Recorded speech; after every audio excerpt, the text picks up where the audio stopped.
Hello and welcome to the Scholar Progenium. Today we've got another exciting tale of burrows and badgers for you. This week there's a crazy preacher heretic mole blocking passage on an important bridge in Northumbria. Sing oak and ash and thorn, good sirs, all of a midsummer's morn. England shall bide till judgment tide by oak and ash and thorn. We've got a very exciting sort of scenario planned out for you guys today. So with that, we'll set up the models and talk you through what we're doing. First up, we'll take a look at the Twisted Tales, Sam's hardened free beast mercenary crew. Now, Sam, take us through in a bit more detail, if you will. So these guys have suffered a lot this campaign, but what we've got left is Richard Stroker, the leader. He's the badger he's got quick shot as his picked skill, and then through one level up this entire campaign, he got burst of speed. He's just survived and not actually getting anything else. Yeah, he's not been taken out, has he? Never, but he's never scored any other objectives. So he lets his crew do the heavy lifting in terms of getting secondary objectives for XP. So we've got Mr. Meowgi. He has fearsome, killing blow, faint as his pick skill, strong 1 now, so he took an injury, toughness 1, natural hunter, which doesn't come into play, but he has got magic swords, which is fantastic. Nice. And heavy armor, right? You said. Yeah, and fearsome as well. The entire crew is fearsome at this point. It's great. Yeah, so I have to roll a test to attack any one of your crew. They're all fearsome. And then we've got Pip. Pip's had a horrible campaign. He has been crippled beyond belief. So what he has is two hand weapons. Fearsome from a face injury. He lost a leg.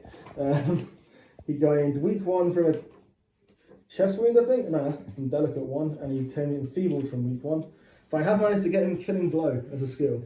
So he can, and he's got double hand weapon, hasn't he? So he's a really vicious assassin, but he's been stabbed, shot. Oh yeah, I've had to run through. His level ups have gone on fixing him. Yeah, it's taken a lot of injuries. Next up, we have my royalist crew, the Spaniel Inquisition. Now it's led by Biscuit. He's a large hound, so of course he's strong 2 and tough 1.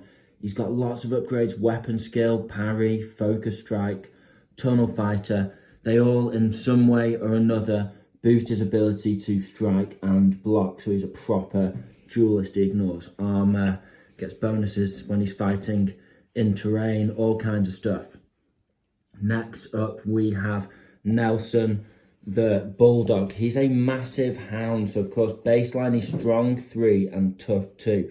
He's also wearing mastercrafted heavy armor and a heavy shield, and he's just got a hand weapon though. Now he's got a couple of upgrades as well. He's got Shield Master, which lets him re-roll the block dice on that heavy shield. He's got Killing Blow, so he can give someone a big old wallop if he needs to once a game. And he's got Focus Strike, so he ignores armor and toughness. It's a big wallop. That's a bit, yeah. So he ignores the toughness of your badger and the armor of your cat. Moving on, we have William the Otter, Biscuit's right-hand man and loyal second and best friend on their adventures. Now, William, he's done a lot over the course of this campaign, but he's also got blood on his hands. He's killed actual models permanently. Yeah. Not just dead. He's not playing around, this guy. No, now he's headshot king. Yeah. Now he's got quick shot, lets him fire twice. Every activation, he's strong, so he stacks extra damage on there. He's got expert shot, so he gets to re-roll his shooting dice, which is really good if you roll a fake dice, because you can just re-roll the lowest dice and keep the higher one. He's also got the ability to ignore cover. You just shoot straight through cover. Don't even think about it. Don't worry about it. And yeah, I think that's it for him. But yeah, basically, he's just got a hand weapon and a bow and light armor, but it's all he needs in terms of kit.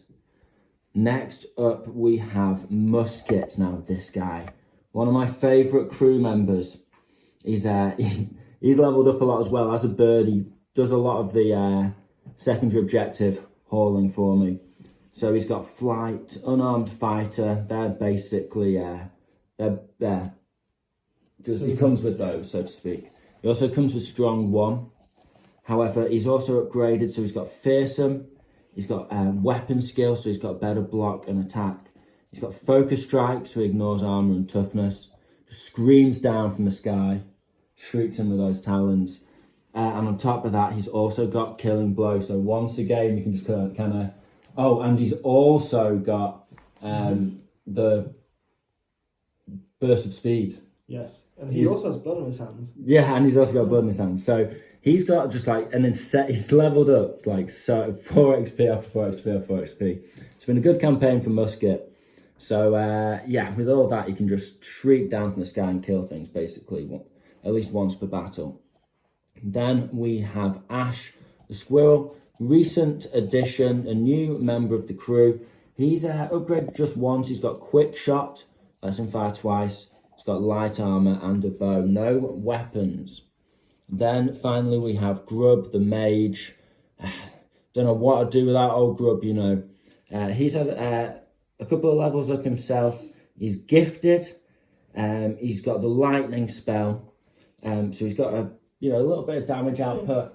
He's also got haste and cure, so he can make my guys act more. He can heal them up, that kind of thing. It's rough not having a healer. Yeah. And he's got, I think that's basically it. So that is the crew now. As you can see, I've got a fair few members. Sam took a few losses in the last battle, and I've, over the course of the campaign. So, if you haven't seen the rest of the campaign, I'd definitely go back and watch it. But this is, without a doubt, the grand finale. So the mission we're playing today is Witch Hunt. Now, the mole is a powerful mage. He's a preacher.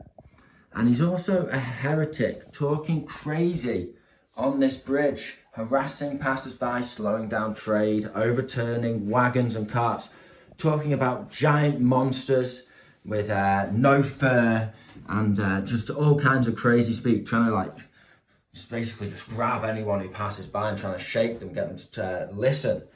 Now, he needs clearing off, he needs dealing with, and there's been a bounty put on his head by the local sheriff. And of course, Biscuit has heard some of the speak on the grapevine, some of the rumours that have been spread by what this mole has been saying.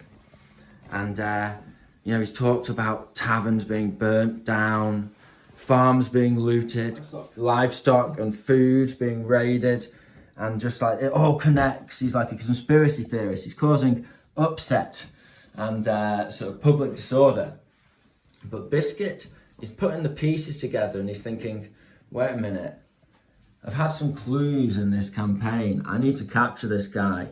I need to talk to him. I need to get hold of him before the bounty hunters cut off his head, essentially. I need to capture him.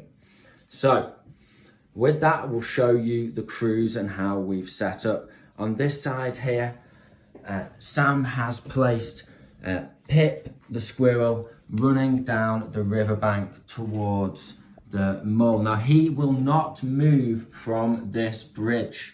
That's he can't move from this bridge, but he is a powerful caster. He gets to activate. Is it at the start and end of each turn? At the end of Just at the end of each turn. And then also we roll off to control him, don't we? A D6. Then Sam has placed his 2 heavy units, his massive badger and his large wildcat, all tooled up to the nines, on this flank here, ready to head down through the woodland, the dense forest, towards the ruined abbey where the mole lives. That's where he's come from. That's probably where he's come from. I mean, just about description. Biscuit may be, it doesn't take a spaniel inquisitor to work that one out. Now, on the other side, coming from the other direction, we have Biscuit and his crew. Now, I've put William the Otter in the river basically because, he's an otter, it's water. It's like not a tactical decision, I just want to swim up the river basically. Backing him up, he has Ash Conker, that's his name. And he is the squirrel apprentice. So I've just got my firepower running down the middle. Then I have Nelson and Biscuit running up the centre, using the church for cover, and they're sort of heading towards the bridge. and sort of directly towards Richard Stroker. And then finally I have Grub just hidden behind. He can hop along, and sadly Toads can't swim, which is a shame. I'd like to have him going up the river, but Grub's going to do the same. He's just going to be backing the boys up, backing the squad up, so to speak. Now, in terms of secondary objectives, Richard wants to, Richard's crew, Sam got isolate. Yeah. Which means he has to get one of my crew on its own 8 inches away from any of my other models. Yeah, but I've got to be within 8 inches of it. And you've got to be within 8 inches of it. I mean, he could pull it off with It's some... doable, but His flyers are dead, so that kind of gets in the way of that. And then I got basically Jewel or whatever it's called, but it's Showdown, number 20 on the dice. And that means I have to basically get into combat Biscuit versus Richard. I'm really chuffed that I rolled that one, perfect one. Because basically the first stage of our final showdown, our grand finale. So, let's see who can get their hands on this heretic. We'll be back and roll some dice. First activation, and Richard, the mercenary captain, advances through the woodland and goes into ambush. Next up, Nelson just sprints forward between the ruined abbey and the wall. Mr. Miyagi takes the lead and sprints towards the forest track. Biscuit sprints up behind Nelson using his massive frame for cover. Pip, the squirrel assassin, sprints along the riverbank in the shadow of the ruined bell tower with the mage unaware, stood on top of that bridge, too busy preaching. Next up, Ash advances along the riverbank, and he's going to pop a shot into the back of that mage. Sneaky apprentice. Right, okay, I've got a D6, you've got a D6.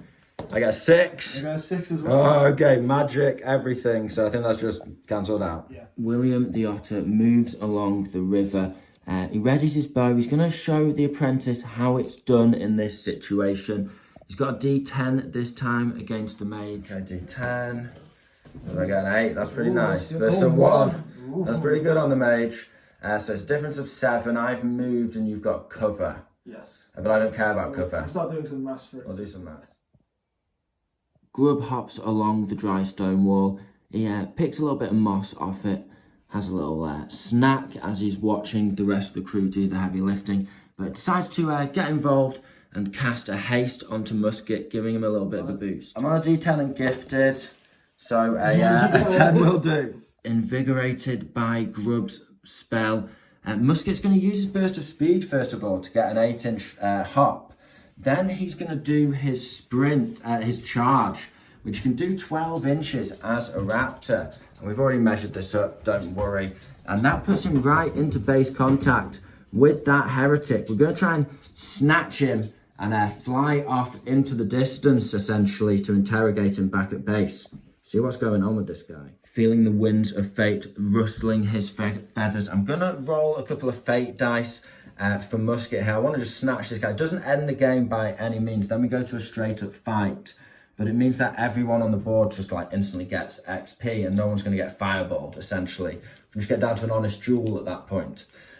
So I've got 3 dice on D8. You've got 1 on a D6. Yep. I get the magic 8. I get 2 of them. Okay. Now we'll do some maths. I might activate Killing Blow if I need to finish the job. We'll see. Now it's going to be 12 damage all in all, even without Killing Blow there. So essentially Musket's just going to swoop in and carry off the mole as he screams into the distance. It's just like lightning. And now, Sam, it's time for me to try and take the head of Richard Stroker. Now, Sam, it's not over yet for turn 1. Of course, Musket did get haste. That was just 1 activation because he used his burst of speed ability. So he's going to streak down from overhead old Musket. Now, of course, he's essentially on top of that bridge. I just removed him for cinematic effect. And the top of that bridge is most certainly within 12 inches of old Pip here. So at this point, I'll pop an ambush. The bird of prey is going to streak down, but Richard's going to try and shoot him out of the sky as he swoops in to grab Pip. Now, of course, Richard has to activate his ambush either at the start of the move or the end. So he's going to do it now before I get into combat with Pip. He doesn't want to risk shooting Pip. Are you using a special arrow or anything when we get to that? If it gets to that, I will be using a... Bodkin. Yeah. Nice, just ignore his light armour. Now, there's 4 models that can see Richard right now. We've got Musket, Nelson, and then we can see under the bridge with the Otter and his apprentice as well. However, there's none of my models within 12 of Richard, so overall it's going to be a +1 to him on this roll-off. My awareness versus his concealment ability. Yes. And I'm presuming you're going to use some bonus dice here. Yes, I'm burning 2 fate for this. 2 fate. I'll probably burn 1. Okay, turns out I might not be in as much of a pickle as I thought. This could go very badly wrong now I've said that. But he's only got concealment D4. Yeah. He's too big really to hide in the bushes. He's a massive badger. So I'm using 1 fate, you're using 2 fate. And you started with 14. I've got a 1 and a 7. There's my crit, that's what I wanted. Oh, you got the crit 4, so you're going to beat me on that roll-off. So now you can shoot me, and I can't use my nimble. This could get spicy. Now, just to make you guys aware, Sam started with 6 bonus fate dice, so 16 to 10. Just because of the disparity, it's the sort of the campaign rules, just to balance things as you go through multiple missions. So he's burning the rest of his bonus ones, 4 dice, so he'll have 10, it'll be down to 10. Because he really wants to just wreck me. Need that 10? 9. He didn't get a 10, but he did get a 9. Okay. Which is something. So it's going to be a 9, well, we'll do some maths. Yeah. Overall, that is 10 damage to Musket. He just slots a shot into him as he streaks down towards Pip. Hopefully it keeps Pip alive. Yeah, that's going to give me a couple of negatives to my dice roll. He's on +2 for the charge. He's on -2 for his injury. So it's what I get on D8. I'm using 2 fate. I'm down to 5. Same here. You're using 2. You're down to 8.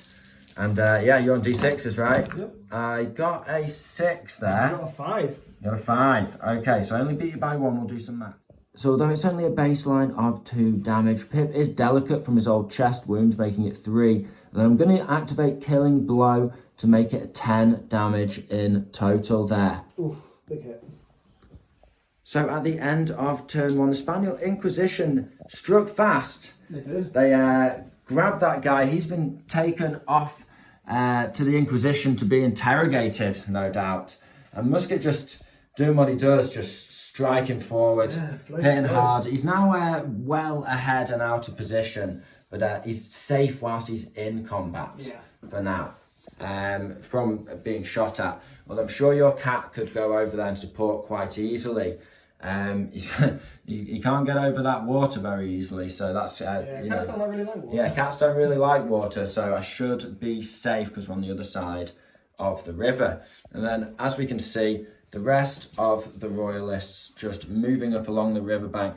Now that they've grabbed their new informant, it's just down to a straight up fight. We've dealt the first blow.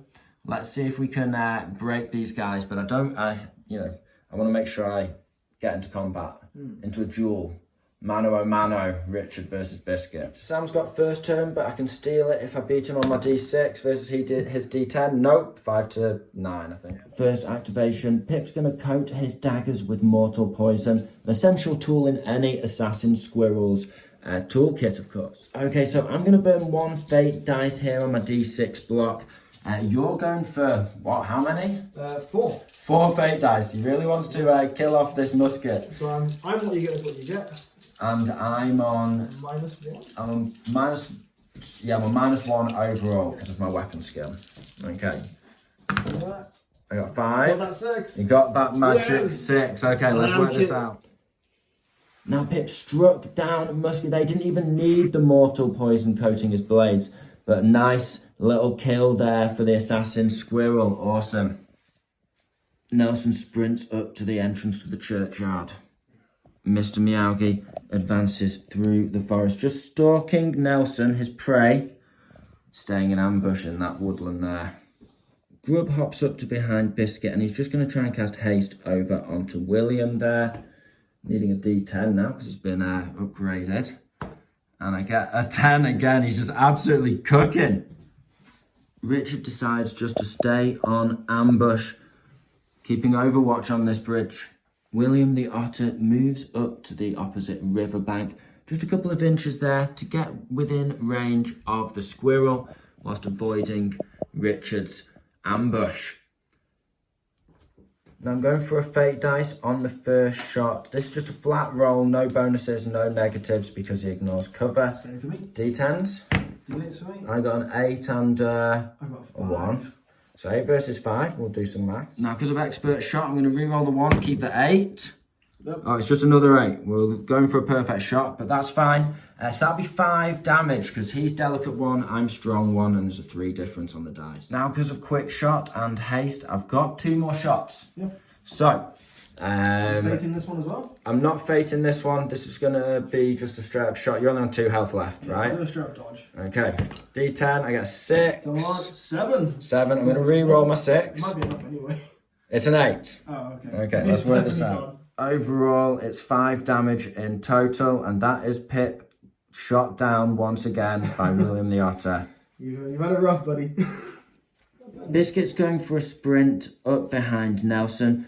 Now, Richard is going to take his ambush shot at my leader here. So, overall, you've got a +8, and I've got +5 to this roll for the ambush roll. I'm going down to 1 fate for this. You're down to 1 fate. Burning my burning 2. Burning 2. I'm just gonna chance it. I get a 3. I get that magic 4. You get the magic 4 because he's rolling on a D4. That's nice use of fate points there. So 4 + 7, he beats me. So and now 2 shots that's on ambush. Yeah, 2 shots on ambush. Nice. Okay, this could be risky. I'm in double cover though. Yeah. Now, just to point out to you guys, an interesting thing: you can use a health potion as part of another action. Now he's shooting me in my action, so because he's got a quick shot, he's going to shoot me. I'm going to neck a quick health potion before he shoots me a second time. We think that's how it's done. Let us know if we're wrong. 8 + 3 damage after the maths. 8 + 3 damage after Just maths. roll I it can't out. defend myself because of successful ambush. So it's 8 damage to you on the first shot. 8 damage. I'm going to neck a health potion, just straight D6. Yep. 2. So 6 damage. So I'm taking 6 damage. And I will burn my last fate for this last No, he's one. burning his fate, and there's nothing I can do about this again. It's only a 4 + 3, 7. 7 + 6 in total. 7. 13. 13. Not too bad. So he slots Biscuit, the leader, twice. 13 damage, and he's taken and he's had to use his health potion. Last activation, and Ash Conker just sprints along the riverbank, trying to get in range of Richard so he can defend his master, Biscuit. Now that's the end of turn 2. So all in all, we've taken 1 casualty each, and I've actually taken some serious damage on my leader here. Although I am outnumbering Sam Massively. massively, but you've got some really good stuff. So we'll just have to see how it goes turn 3. We're all stacking. We get 25 pennies, and everyone on the board already got an XP live or die. Yeah. Because that's what happens when you get the mage. Everyone on the board at that time. Either way, I'm leveling up because I've got the +2 anyway. For Yeah. We're all winners in this match just before the grand finale. So we're rolling off for initiative turn 3. If Richard stroke it, because we've got quite a large board here, you can keep shooting at my forces as I advance on him here. He can also always pull out. He's got some experience in the back. Exactly. So he can just leave at this point. Let's see how it goes. For now, let's see what happens. I got 5 versus 4, so I'm going first. Sweet, we snatch it. First activation. I just want to get some shots off on Richard before he starts hammering away at Biscuit and killing him off. I've got a quick shot on Ash, so why not? I'm going to go for a simple first shot, D6. I have no fate. It's cover, but I'm not moving, so it's just a flat roll. I get 4 to 4. 4 to 4. Next shot, I'm going to spend one of my fate points. I'm down to 2. Sam's got none left. Yep. Burn them fast. I got a perfect roll on a 6. Richard's a tough boy and he's got light armor, so even with the perfect roll, that ends up at 8 damage. Richard's going for a simple maneuver, healthy and an ambush. And he gets a 5. Nice. Yeah. Biscuit's going to order Nelson here to sniff out Richard, see where he's hiding here. So I'm going to do a search roll here Overall, it's going to be +2 to me. So it's a D6 for my awareness. What's your concealment? D4. D4. Let's see what we can do here. 4. 3. Okay. Baby. Oh, but +2. So I beat you. Magic 4. Oh, magic 4, of course. It's a roll-off. Curses. Now, Nelson's also got a health potion on him, thanks to my alchemy lab back at the den. So you can heal someone in base contact with you as well as taking it yourself. So I'm going to give Biscuit another D6 here. Oh, and it's a 6. Nice. And with that, Biscuit's down to just 2 wounds. Mr. Meowgly gets an 8 on his move and conceal. He leaps onto the bridge. Now, I don't think you're very well hidden there, so I'm not going to lie, but... I am stealth. You are stealth. You are the shadows. But yeah, he's in danger close to Ash there. Okay, so it's +2 to cast here on a D10, and we get the 5. So that's a haste on William the Otter with Grub. Now we're going to shoot 4 shots into Mr. Meowgly. Now we ignore cover.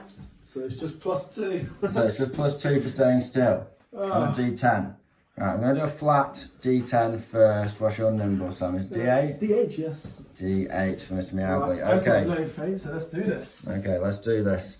So, I get a 4 to a 1. First shot goes through. 1 damage from the first shot after armor and toughness. Next shot. No fate. No fate on this one either. I've got a 1. Come on. Oh, you got a 1 as well. So it'll be Nothing. Yeah. Strong versus armor. Okay, I see how it is. We're going to have to use a fate dice. Wish I had some bodkin arrows, I've got to say. I got a 10. Oh, that's a 1. And a 1. Now I can re-roll one of these. Yes, you can. That's the benefit of using fate dice with this guy. It's a 3. So nothing. Ooh. And then I've got 1 fate dice left. I'm going to use it. Okay. So I'm down to none. 7. I got a 6, I believe. Is that not a 9? I'm not sure. That's a 9. It's a 9? Yeah. I'll have a look. Okay, that's only 4 damage in total from 4 shots. Mr. Meowgly. He's super tough. Okay, so that is, I think, the end of turn 3. It's an interesting one. Mr. Meowgly's danger close to a couple of my vulnerable units here. I'm no closer to getting my secondary objective. I've got to get into combat with Richard Stroker and hopefully do some damage to him with my leader Biscuit. Sam's playing a cagey game here, but he's doing well. We're going to have to see what happens turn 4. Shall we roll off, Sam? Yeah. It's D, and now I'm leading at the moment, so I do get my D8. Yeah, I'm on D8 myself. Okay, D8 versus D8. I get a 1.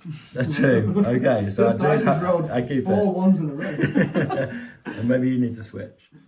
With all that heavy armour Mr. Meowgly's packing, and with me having the first activation, I'm actually going to go for a lightning strike with Grub. Just try it out, mix it up, you know. So it's a D10. I need a 2 because he's staying still and he's gifted. Yep. So we get the 3. Okay. D8. So we're going to pop a lightning into him. It's a D8 strike. Come on, let's see what we get here. It's a 2. Curses. -1 for toughness. 1 more damage. Just 1 damage. Man. Mr. Meowgly's going for a charge here. Needs to roll a dice. He gets a 6. That's pretty good options to get there. the grub. Can he get the grub? So 6 inches. yes, he can. I'd say you're comfortably in there. He's also going to drink a health potion on the way in. Oh, of course. Curses. This is your last It's one, back to right? healthy. Oh no! 5, that's perfect. So he's on full health and he leaps down towards Grub. No Grub. Grub needs to take a fearsome check before I forget. Okay, fearsome check. No, I don't. I'm fearless. Grub's fearless. Nice. Sweet. Now, you could say Mr. Meowgly's, got the advantage here. He's on +6. He's got dual hand weapons. Both those hand weapons are magical hand weapons.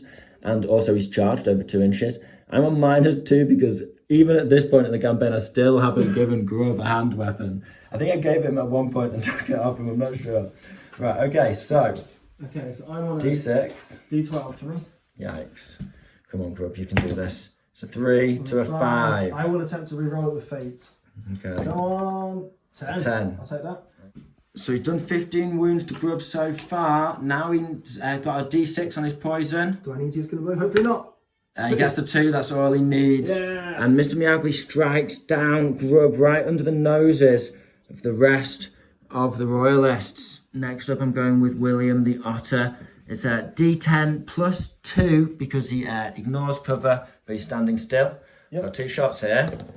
7 with the first one versus a 1. Okay, so we've worked out it's simple maths. I'm +1 strength and +2 for standing still. He's +1 toughness, +2 for heavy armor. So is what it is, and because he can't get less than a 1 on the nimble, is what it is. Now my next roll, I get a 1. Come on, Yes. Yes, an 8. I'm going to re-roll the dice, of course. Use expert shot.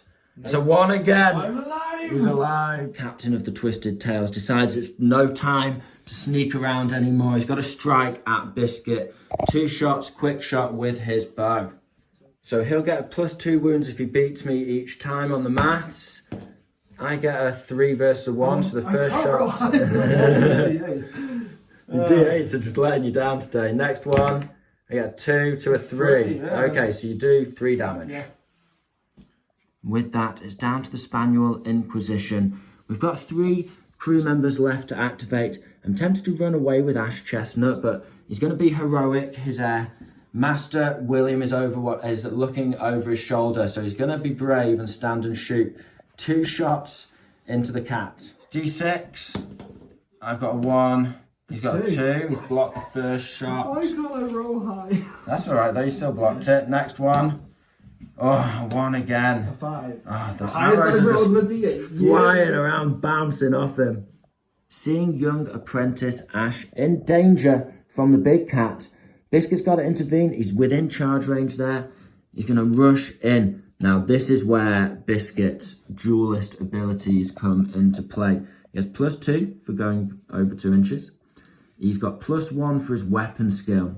He's got dual weapons, making +5. And then, because he's got, I think it's called Tunnel Fighter, if he or his opponent is in base contact with cover, he gets another +2, putting him on +7 on this charge. Although he is, of course, -1 because he's taken 5 damage so far. Try and fearsome and hopefully... And yeah, fearsome roll off take as it well. down to a +4, we know. Fearsome check, I've got a D6, I got 1 to D8. 3. Yes, Okay, so it's only a +4 bonus. I'll take that. So it's D12 versus D6. I've got 10, he's got 2. Ooh. Let's work this out. Now with Biscuit's focus strike ability, he cuts straight through the cat's toughness and armour, doing 13 wounds to the big cat there. And that's enough to finish him off. Now with that, Richard Stroker, the mercenary captain, is once again captain of a warband of 1. Yep. He's got to do a break check. D8 off, 5 versus 4. And yeah, Richard once again just abandons the bodies of his crew and slinks off. But that's not all she wrote, because we have to find out what the informant tells us back at base. First up, I've got 2 wounded. We've got to do fortitude rolls. Now, Musket is a D6 here, so we need a 6. Oh, he gets it. Again, every time. I always get one of them passing. And then I'll roll the D10 for Grub's fortitude, see if he can get the 6+. And no, however, thanks to the infirmary back home, I do get to ignore 1 injury. That infirmary is priceless. That's how you do it. Plus Full your recovery. Plus your rolls. one bit of crazy luck and 1 infirmary, and yeah, I get out scot-free once again, Sam. Sam's on 2 injuries as well. Now, both the assassin master and apprentice have a D8 fortitude, so there's a chance here. There's a chance. So yeah, Meowgly's fine, full recovery. Pip. No, classic Pip. Good old Pip. People have been watching the full campaign. They're just like at home, like standard. That's Pip right there. D20. See what he does. No fate dice here. It's a 15. He's captured. Yes, he's captured. Do you know what? You can just kill him off. I'm gonna. That puts an interesting twist on things. I've got two people to interrogate back at base. Let's go back to base. We'll roll some dice off camera for our adventures mid-action, but we'll be back very shortly. Back at base, we had 3 members of the crew level up. This time it was Biscuit, Nelson, and Musket there. Musket got to pick anything. I went for Fate. That means in a 1-on-1 battle, he can re-roll the dice. I also went for Fate with Biscuit. He got a movement skill, but I picked that with my training ground. And then Nelson went for weapon skill. Just straight up doing a little bit of training, gives him a +1 to block and strike.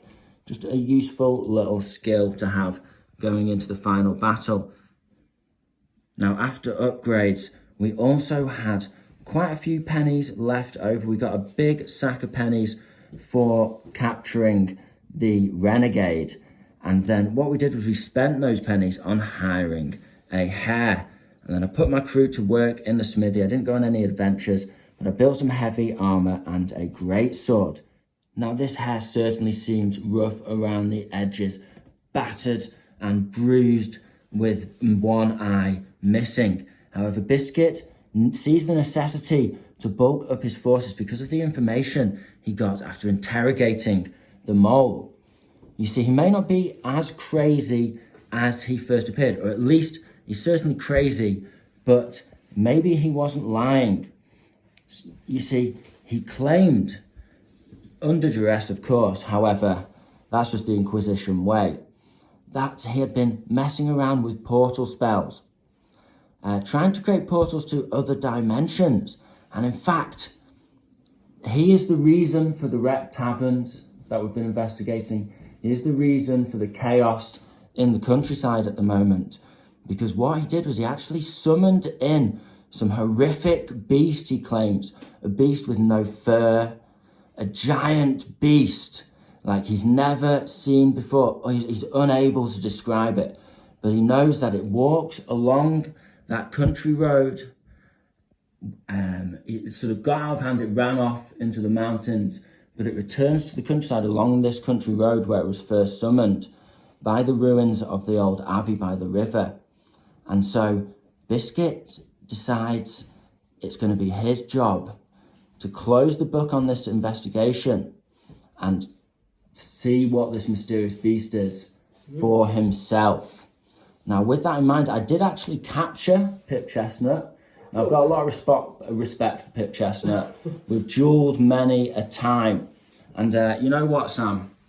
I need your help on this mission. So what I'm actually going to do is I'm going to return Pip to you. No ransom, no nothing. You can just have him back. Richard stares at him, wondering why he's still alive again. I'm going to say, yeah. He's going to return. I'm going to patch him up in the infirmary and then send him back. Tell him what we need. Tell Richard, look, we need you here, man.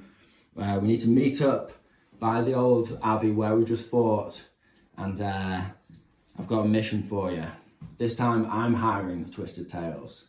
Accept the contract. And you accept the contract, sweet. Okay, so let's find out what you got after upgrades and stuff like that before the battle. Do you know off the top of your head? Yes, so I'd send all my guys off adventuring to get some coin, and they did really well. Yeah, you gamble, don't you? I went Two totally different approaches to the... Down the gambling, Dan, it said any ones you on a D8, and I was like, just chuck all the D8s I can find. So I managed to get a good 90 pennies from that. You got 90 pennies overall. Everyone else found other things, like the Pip had a bouncer. Richard also gains a bonus from buying magic items, so I've done really well on the gold. And you didn't get any doubles or triples or whatever on the gambling den, so you ended up with 90 pennies or something like that. Yeah, plus the bounty from the last game. Yeah. So what I did, because brought a hare, of course, exactly the same as the royalist hare. Heavy armor, two-handed weapon, ready to join the crew. So, for Pip, so I didn't know what to give Mercenary Pip. Hare Brothers. Mercenary Hare Brothers. We've recruited. So Pip, I didn't know what to give him out of his level up, so I gave him one that fitted for him. He's now enduring. Nice. So he can fight at max, no matter how many wounds he's taking. Yeah, he never takes penalties, however much damage he takes until he falls. I love that. That's so perfect for him. Mr. Miyagi has got taunt, so he can decide to make you reroll either your strike or your block. That's some really interesting stuff. And Richard there, he got Shield Master. So you got an upgrade with Richard as well. Yeah. Sweet, nice. So Shield Master's a reroll on the block check. And nimble. Nice when he's got his shield out. But Mr. Miyagi also found a magic item. He found a +3 ring of protection. Nice. So he now adds to his toughness straight away. So. Jeez Louise. He's on toughness 6 in total. Toughness 6 in total, that's crazy. So, That's really good. So last game... I'm glad you're on my side for this last battle. Yeah, so in a couple of games I reckon we could balance out the crews again, just... Yeah, for playing sure, naturally, for sure. We're but- gonna finish the campaign on Finish a the cool campaign. battle, but we're not Just... binning the crews. We're yeah. just gonna put them to one side and do some other interesting stuff. But as a note, the actual balancing rules would work eventually. Yeah, for sure, definitely. You've really leveled up there. So with that, yeah, because you get bonus XP, of course, bonus days for in the being fighting against a better, more upgraded warband, so to speak. So we've got a big old force against us. Let's find out. We're going to bring the hostage with us just in case he's playing any tricks on us. Let's keep a close eye on him and return to the bridge. So how do you... So here we are at the final chapter of our adventure. We've assembled the boys and brought the mole along back to the bridge where he caused so much trouble, where it all began. Now, we're doing a little special rule, bringing the mage with us from the capture the witch hunt mission. And we're going to say that at the start of each turn, he's going to roll his fortitude versus whoever he's in base contact with presence. And he's on a +5 as long as he's in base contact. But if they leave him on his own, he just gets a straight roll off. Yes. Against Biscuit's presence, Yeah. because he's the leader. And if he basically sort of gets any funny ideas, he's going to start running around blasting spells at us, possibly the monster, so to speak. Hopefully. We'll see what he decides to do with a simple D6. So we've set the crews up. We've got the Biscuits Spaniel Inquisition on one side of the road.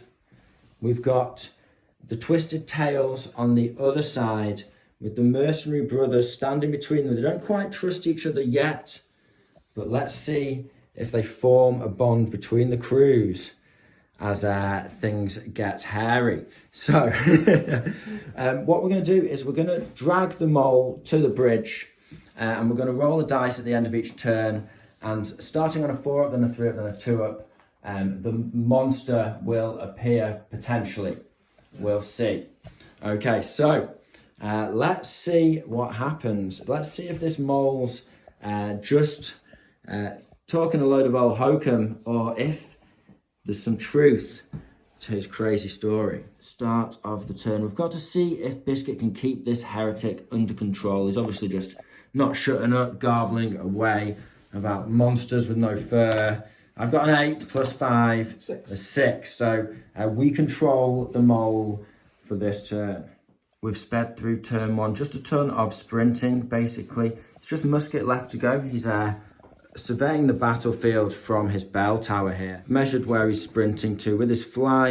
You can just go from the bell tower down to the edge of the river here. Just scouting out ahead of the crews. Now, everyone else has essentially sprinted up. Have they? Have you sprinted all your guys? I sprinted all my guys. Nelson's leading the way up the road towards the bridge here, with the Hare mercenary brothers backing him up. Biscuit is dragging our captive heretic along. And then I've just positioned my 2 archers on this flank, surveying this part of the river. And I've got Grub just in the middle of my crew there. And as you can see, Sam's just moved his crew up, overlooking the bridge here in the essentially the compound of the Abbey. So, now we need to roll to see if any monsters appear. Are you lying, Mole? On a 3. Nothing appears, it's all quiet. Nelson growls, and the mole sort of whimpers for a second, goes quiet, but then starts shouting ever louder about these monsters. Let's see if anything turns up. Turn 2. Turn 2, let's roll for the mole. It's 2 versus a 5, but I've got +5, I'm okay. For now. We keep this heretic under a tight leash. End of turn 2. I've taken a bit of positioning. The crews are starting to get a little nervous now. Is that a rumbling in the distance? Was that the crash of a falling tree? Or are they just imagining things now that the sun starts to dip below the horizon? Now, in terms of positioning, William is actually in concealment. He just moved across that river unimpeded there, being an otter. I've got Biscuit in concealment there, ready to ambush and cover William if I need to, if any monsters appear. Biscuit's just at the edge of the river, overseeing the battlefield, not sure what, if anything will happen. And the apprentice is just he's just not in Overwatch or anything, he just moved up to there, basically. Now, we're keeping that heretic under close order there. We actually both, I gambled and went for a sprint through the difficult ground, but we made it with both characters. I managed to keep the mole with Biscuit, just drag him along through that rough ground. We've got Nelson and the two hares on the bridge. Mr. Meowgly's taking the lead here, covering the left flank, seeing if he can sniff out any monsters. Pip stumbled on a bush. Pip stumbled on a bush, that peg leg. It got stuck in a rose bush by the edge of the bridge. And Richard just in Overwatch, just in ambush on the edge of the riverbank. So now let's see if they're imagining things. So I'm going to roll a d6 here. There's a 4. Okay, so there is something going on, definitely, with a crash and a smash. The monster appears. Now, we didn't know where the monster was going to appear, but we should have guessed it. He's descended from his mountain home, just like the mole said he would. Now, this is actually a very old, like I painted this guy when I was 12, metal giant. I was thinking of sprucing him up, but I thought I'd leave my 12-year-old paint job on it because, why not? It's Burrows and Badgers, isn't it? So, with a cry of "Human!" The mole sees the giant appear, as does the rest of the crew. Now, essentially, because these guys are in concealment, we're using the cave bear rules for our human. And so we're just randomizing it on a chart, seeing what he does. He can do dangerous stuff. He can insta-kill you in more than one way. He can stuff you down his pants. He can throw you at other models. We're in real trouble here, Sam. I'm going to tell you, we could have some permadeaths very easily in this game. So, it's true. There's a monster from another dimension appearing. Never been one seen before, probably never will be one seen again in Northumbria. But for now, Biscuit's investigation has led him down a path I think he never expected. And now him and the Twisted Tails and the mercenaries will have to unite together to save Northumbria. And just to let you guys know, as we start manoeuvring and fighting this bad boy, he gets to activate twice, once at the start and once at the end of each turn. So Sam, let's get to it. Start of turn 3, of course, we've got to roll for the mole. I get 3 + 5, you get an 8, it's a draw. We're okay, you've not broken through. Not yet. William the Otter, known for his cool head, he often stands and shoots in dangerous situations. But even this is a bit rich for his blood. I'm going to pull back, Sam. I'm going to hop 8 inches across that river to the edge of the forest here. That's probably just under 8. And then I'm going to try and pop a shot at the human. So I'm going to pop a shot with William now. I'm on a D10. The human only has a D6. He's not very nimble. He's just finished off the last keg of ale from the last tavern he raided, or cart he stole. Now, he is tough 6 though, so I'm basically going to need a perfect roll to do damage to him. I'm going to use a fate dice this early on just to get 2d10. See if I can get lucky in the first shot. I get a 1 and a 7, you get a 2. So we'll beat you by 5, then 6 because of strong. Yep. but that's not enough. No, it's not. It just Thuds into the him. arrow just thuds into his flabby body, and like a little twiglet. yeah, like a little twig. Nothing from William the Otter. Right, do you know what? I'm gonna re-roll that one there because he's It's an expert shot after all. Wow. It's an 8. That is enough to do 1 damage. A drop of blood, because it's 7, right? Which is, and he's got tough 6. So we do 1 damage to the beast. Uh-oh. Uh-oh indeed, my friend. Now try not to worry, Sam. I did cast haste on the otter last turn, so now I get to take another action. It's going to be 2 shots, quick shot Is it +2 then? at the human. Now it's going to be +2 because I'm standing still. Right, okay, so I'm going to use a fate dice on this. Okay. Oh, you knocked it. It's an 8 and a 1. I'll re-roll the 1 with expert shot. Come on, we need some magic here. It's a 6. With that re-roll, we have managed to do 3 damage there to the giant. We're getting through. That's 4 in total. I'm going to spend another fate point here. I think William's my best bet at this stage. Oh, yeah. Okay. I've got a 7, to a 3. I'm going to do the re-roll on the expert shot. Come on, lad. No. So I think that'll be Difference of 4 +2, 6, +1 strength. 7. So it's 1 damage. Yep. Okay, so we've done 5 in total. Now we have to do 10 in a turn to knock him down a health bracket, basically. And he has 4 different profiles, from enraged to crippled to dead, essentially. Richard uses a burst of speed to hop the bridge and stand side by side with his old nemesis, Biscuit. There's no time for the old rivalries now. He's going to take a shot at the human here. Now I'm rolling d6, aren't I? Yes. Okay, here we go. Yeah. So I get a 5, Nah, and we get nothing. 3, nothing. Now Grub's within 24. He's going to go for a lightning strike on this human. He's read about them on scrolls, but he thought they were just fairy tales, man. Right, okay, so he needs a 2 to cast. He gets it, and then it's d8 damage. Okay. And we only get 1. Toughness stops it. Toughness stops it. It's nothing. Then you This got- thing's immune to arrows and lightning strikes. Still got 1 more guy shooting. Now, you can cast with the mole now, can't you? Yes. Because you're controlling him. I'm just keeping him in check.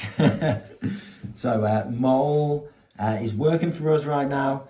He's got a gleeful grin on his face, probably at the chaos that he's caused, as well as being proven right and vindicated. He told us so. Now let's see if he can get us out of this mess.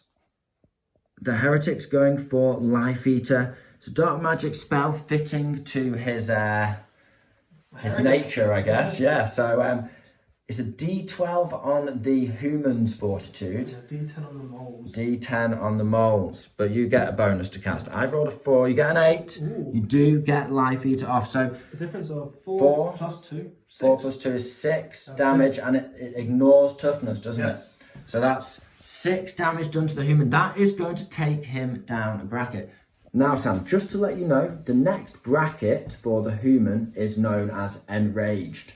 And things are about to get quite hectic in this adventure. However, he also gets to activate at the end of this turn, as you know. And on top of that, he can only go down a max of 1 bracket per turn. So it doesn't matter what we do to him now, Sam. He's just going to keep coming for the rest of this turn. However, with that in mind, with that advice from the mole and Grub, maybe they have some knowledge of this, being wise casters, they advise the crew to reposition and wait for him to come out of this fit of rage. We'll see. We are most of the way through the turn. Nelson's moved up into ambush next to his ally Musket. Mr. Meowgly's advanced along the road here. Is he also concealed? He's also concealed. He's also concealed. Now, Pip is Not concealed. trying to hop across some rocks here, across the river, and he's not concealed. He's just obviously splashing around with that peg leg, slipping all over the rocks there. Thinks he's an ninja, but it's really just clumsy. He's not, yeah. Now, as we saw, William pulled back. The hares did their leap ability and sprinted over to this bit of woodland here, but they're not concealed. And then Biscuit is just keeping this heretic under control and acting as a defense for the archers. Now I've just got Ash to go. It's going to be a D6 versus D6, but it doesn't matter because I can't do any more damage. So what I'm going to do is I'm going to move into base contact with the mole. I'm going to move into base contact with the edge of this little bit of woodland here. And we'll go into ambush there. Okay, Sam, so you're a human. You can answer these questions for us. Is the human in base contact with an enemy? No. Okay, is the human crippled? Not yet. Is there a not hidden enemy in line of sight within 18 inches? Yes. Okay, so you're going to go 2d6 inches plus 3 towards them, and it's going to be 9 plus 3, 12 inches. There's a whippy stick, my friend. Are you within 12 inches of the hares? Yes, I should be. I think you are. Yep. Right, okay, so the human is now going to charge into the hares. This is why we hide them. You know, put your mercenaries first. That's always a good idea. Then you might not have to pay them. So Sam, roll a d6 and let's find out what this crazy beast is going to do. It's a 4. Now a 4 is swing club wildly. Oh, nice. So you essentially do an attack and we all have to block against it. So the human swings its club around. All model within 2 inches must make a strike versus block roll off. And for any that you win, it's just standard, it's an attack. So now that the human is enraged, Sam, he can have perfect rolls. And he has strength plus 10 with a strike dice of d12. So I'll roll against your hair and then you can roll against mine. Okay. Okay, so are you using a fate dice for this? Oh, of course. This is going to hurt otherwise. Okay, so the human gets a 6 or a 9 possibly. Ooh. You get a 3. Have you got any rerolls? No, because the hair doesn't have any upgrades yet. And that is a 6. Okay. Difference of 3 plus. Difference of 3 plus strength of 10. So it's 13. 13, and then you've got heavy armour. And yes. Yeah, that's it. So minus 2. 11 damage. 11 damage. Holy and then you've got to moly. roll against me. I've got a d8. Okay. I'm going to also, I think I'll burn a definitely couple burn. of fate here. Burn a couple. Well, no, we haven't got much fate left after this, but let's find out. I've not got perfect yet. He can have perfect rolls. Oh my gosh. Oh, I don't have a reroll with this guy. He's brand new to the crew. He's brand new to the crew, no skills. So your perfect 12 plus 7 puts him on 19 plus strong 10, 29. No amount of heavy armour is going to help me now. And that is the mercenary hair just absolutely flattened in one blow. It's probably like 27 damage. Okay. Things just got real. And that's the one down. Biscuit scowls at the mole. What have you done, heretic? I should have killed you. Now, we've got to roll for the mole. Yep. D8 versus D6. I've got plus 5. Yeah, we still kept you in contact. Biscuit not doing much, but that mole does have some powerful spells, so it's good to keep him working on our side. Now, straight away, the human acts at the start and end of the turn. So let's consult the sacred flowchart, Sam. I believe he's hitting straight away. Yeah, I believe he probably is. So, is the human in base contact with an enemy? Yes. The human makes an attack action. Okay, so roll a d6, see what he does. Okay, he does a 1. A 1. Okay, that is a roar. Ooh. The human throws its enormous mouth wide and bellows a blood-curdling roar. This affects all models within 2 inches. That's only you, that's okay.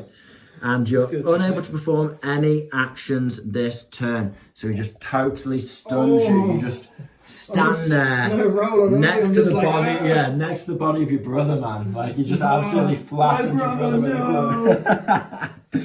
And you're just paralysed in fear. Okay, let's see what we can do here. First things first, Grub's gonna cast haste on William the Otter. I think I only need a 1 on a d10, so that should be pretty easy.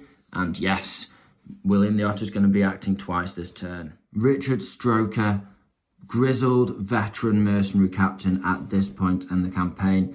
He cares not for the life of a simple mercenary. He's gonna start pouring shots into the combat. Surely you can't miss the giant here. Okay, so 1 or 2, and you hit. Yeah, he's gonna hit the hair right in the back there. Okay, so the hair's on a D6, right? For Nimble. Nimble D8. Nice. I'll roll for you. Okay, so 7. So yeah, he's okay. All right, next shot. Does he hit? Yes, he finally hits the human. He hits the human. How could he miss? So the human's Nimble D6 whilst he's enraged. And I've got a 1 versus a 4. So you are beating him. Let's do some maths. Even with the mighty strength of the badger, the arrow just doesn't get through the enraged human's toughness. Desperate times call for desperate measures, or perhaps William the Otter's developed a dark street after the, we'll call it the Bethany incident. We're going to roll to see if we can shoot into this combat and hit that human. And we do. Okay, so I'm going to spend one of our precious fate points here, Sam. We are sharing fate here. Yep. But I think it's worth it. And 2d10 versus 1d6. your d6. And I get a 7. Now, I'm going to reroll that one with expert shot. No. Okay, so a 7 to 3. Is it enough? That first arrow's had no effect. Once again, eaten up by the toughness. Let's see if we can get through. I'm not going to roll a fate point on this time. We'll just go for it. A 6. I'm going to re-roll because 4, difference of 4 isn't enough. We get a 9 this time. That's going to do something. First 2 shots done, and I have managed to get 4 damage onto that human. But now we've got haste quick shot, so it's time to do 2 more. Do you think I should go for another fate dice at this point? Why not? Right, so another fate it is. I get 2 6s. You got 1. Difference of 5. I think that's a 9 actually, man. I get to re-roll. Okay. Okay, so we'll keep the 9, and you got a 1. Difference Okay. of 8, currently 10. Plus strength 11. 11 minus 6, 5 damage. Okay, now we're talking. That's he's on 9 taken this turn now. Final shot. Let's see if William the Otter can be a hero here, taking down to the bracket. No fate dice. I've only got 4 there, so it's not going to be anything. Even a 1 would have been nothing. But you know, we're He's doing doing well. work. We're finding a couple of weak points. He can bleed. He can be wounded. The heretic's going for life eater again. Maybe this was his plan all along, Sam. Biscuit's starting to suspect he summoned the human so he could drain him of his power. Okay, however, maybe his plan will go awry because we've just checked the stats and the human's got a D20 fortitude. So, we got well, that's cocked, I guess. It's a 15. I don't think someone can do it with that unless it's perfect. No. Okay, so that's going to be D4 damage from the spell backlash from the dark magic there. Okay, so, I'll roll that on you.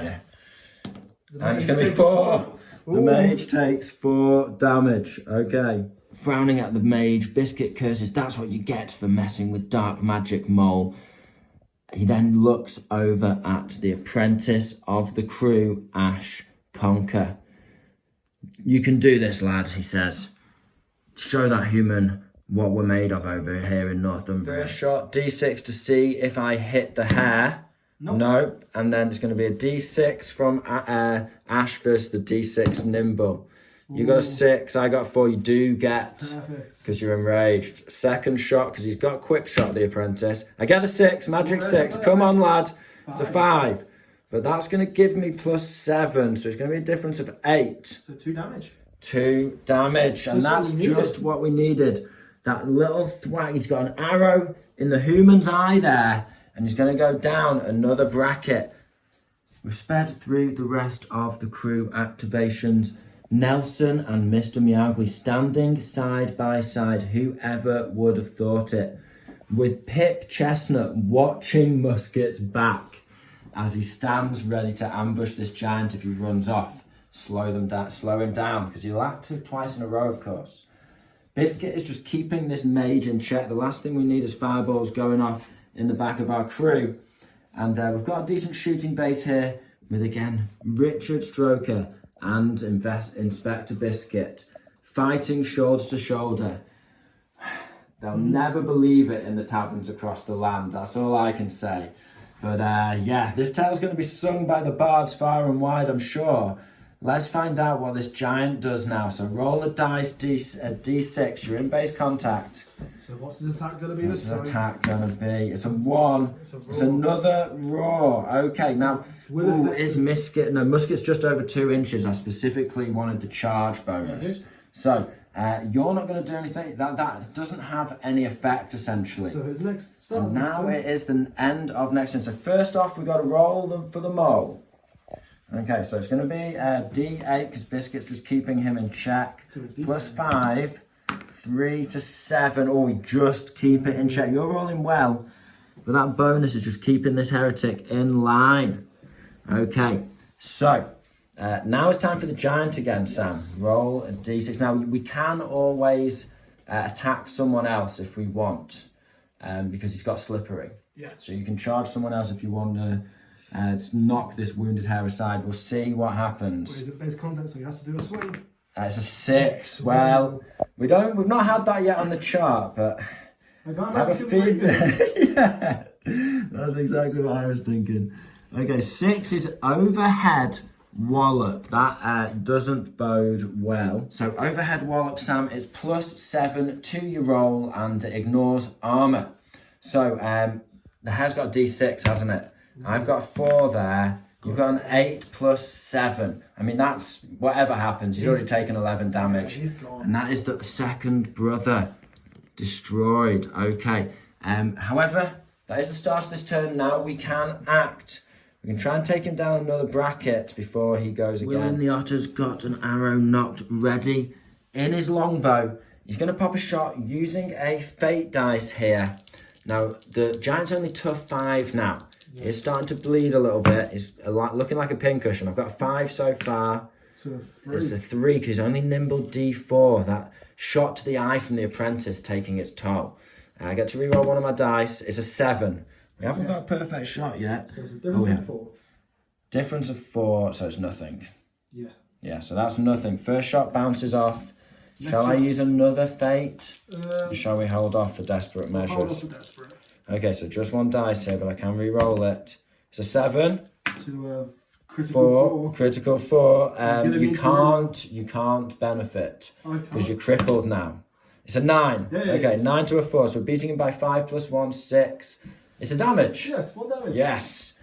He gets another little shot into this human. Richard Stroker's going to try and follow suit on William there. He's going to fire 2 shots with his quick shot ability, and you're going to use fate dice here? Yep, just the 1. Okay, I'm on nimble. Right, okay. So what's that? 3 to 2, nothing. No rerolls, nothing. In the second shot? Yep. Cheers. It's going to be a 2. Oh 2. my God, I can't roll D8s today. Versus 4. And it just more arrows just pincushioning into the massive, thick hide of this crazy beast, this human. It's a hail of fire from these English longbowmen. We're firing with Ash next. It's a D6. We get a 1. 2 is lovely.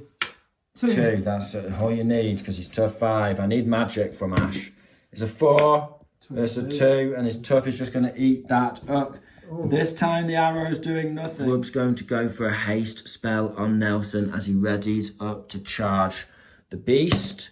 And it is a 7. He gets it off. Nelson's going to activate twice now. Now the mole's going for another attempt at Life Eater. He's not learned his lesson. The power of the human. He wants the power of the human. He wants to eat the human's life energy. But human's on a D12 now. He's gone down a bracket. Oh, that's cocked. So 7. You've got a good chance here. 7 versus 7. Nothing. That's not enough. Plus 2. Oh, plus 2. Yeah. You've got casting ability. So, yeah, you are going to do 2 damage. Yeah, 2, and you gain 2 life energy.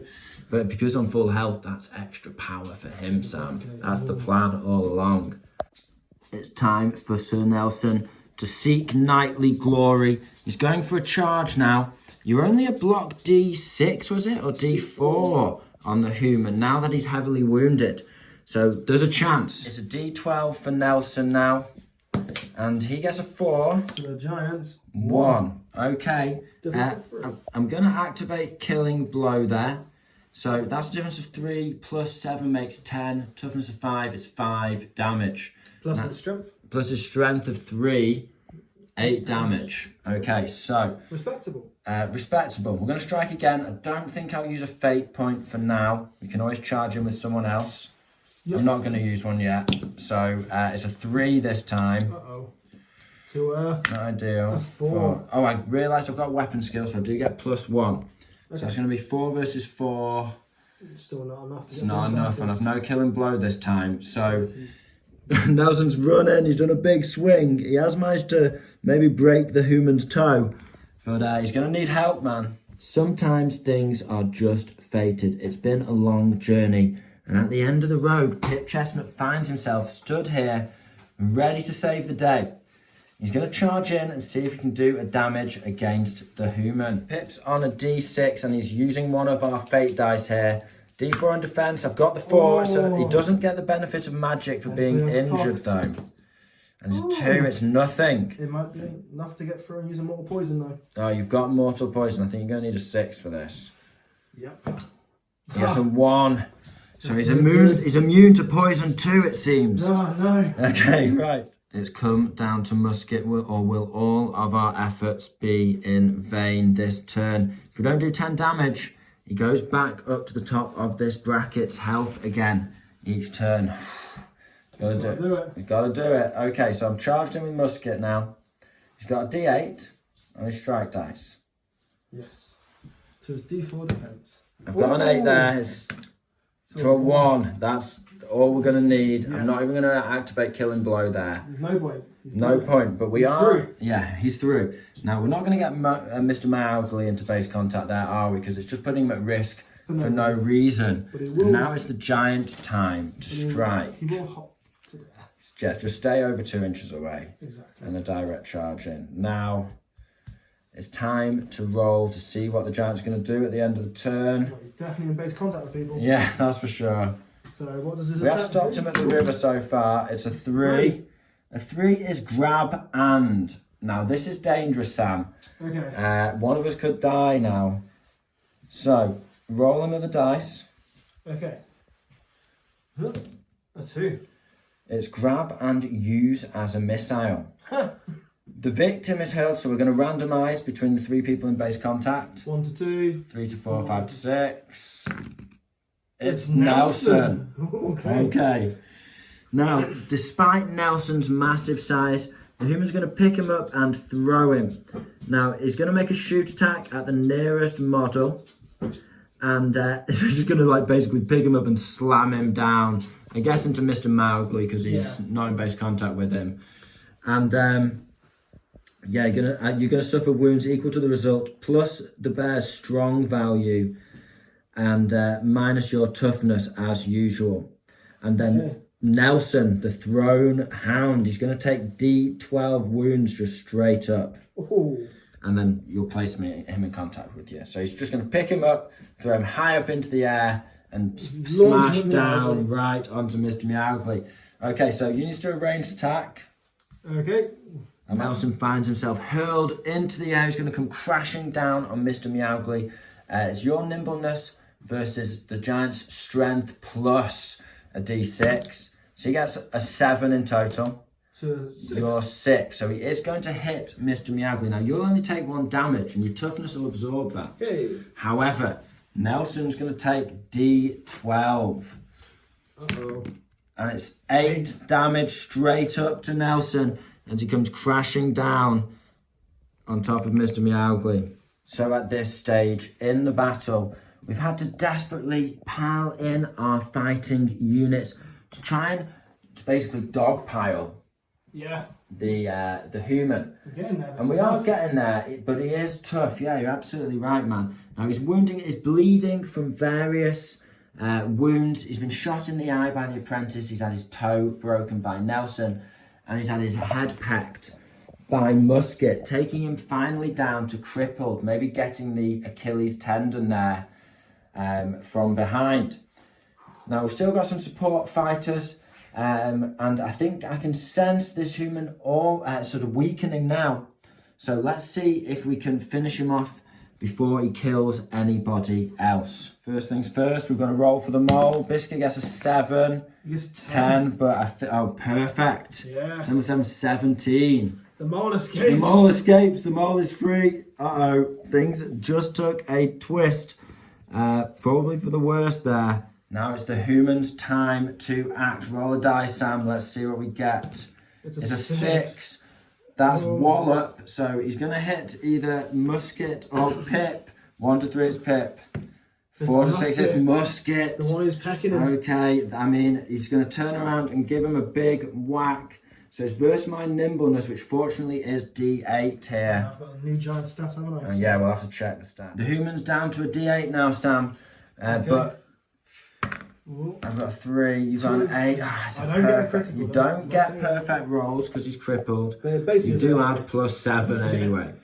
Okay, so that's going to be a crippling blow. 15 to 3. 15 to 3, and he ignores toughness. So, well, armor. Yeah. So it's going to be 12 damage. Plus the 4 strength, 16. Plus 4 strength, 16. Musket's hanging on when he lifts up the club. Musket's just flapping there, very severely wounded, but alive, thankfully. Seeing the last drops of precious life energy slipping away from Musket, that evil heretic mole does not want a drop to go to waste. He's going to cast Life Eater on Musket now. He's eaten his fill from the giant. He wants now he wants dessert. Musket's on a D6. Evil Mage D10. I've got 2 versus 7. Uh-oh, that's 5 damage. And he drains Musket's lifeblood and finishes him off. Evil heretic. You'll burn at the stake for this, mole. Next up, Pip's going to strike at the human. It's going to be a D4 here. Come on, Pip. I've got 3. There's a cock thing for me. Wait. No, it's not. No, it's not going to do enough.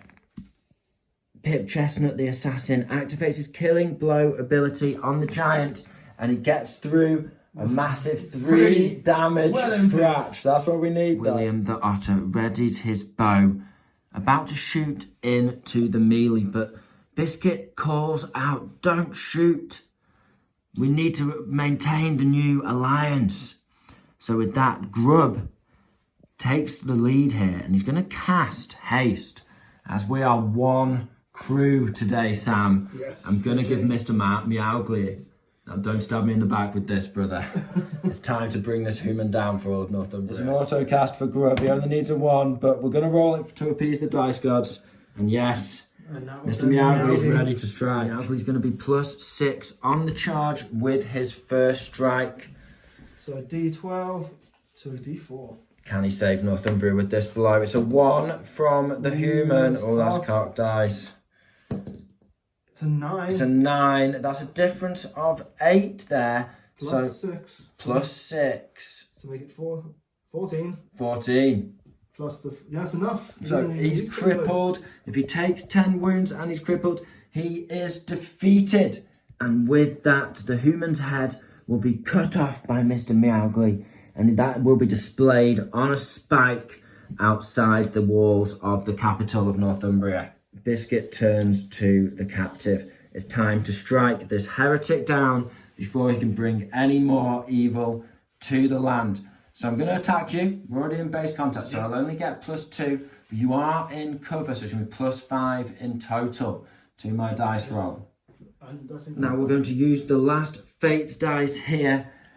Biscuit's also got +5 to strike because of his skills. What's the block of the evil heretic? D6. Just D6 versus my D12. We've rolled 2. We've got a 10 there versus a 1. And I'm going to activate Killing Blow, which Biscuit has, and just take the head off this heretic. And with that, Northumbria has been saved. GG, Sam. GG, my friend. And with that, the crews can go back and celebrate at the tavern and sit back with a nice pint of ale or wine or mead or whatever they want whilst they listen to the bards serenade the crowds about their glorious deeds. Yeah. Take that human head, whack it straight on the bar and demand a load of pints for the lads.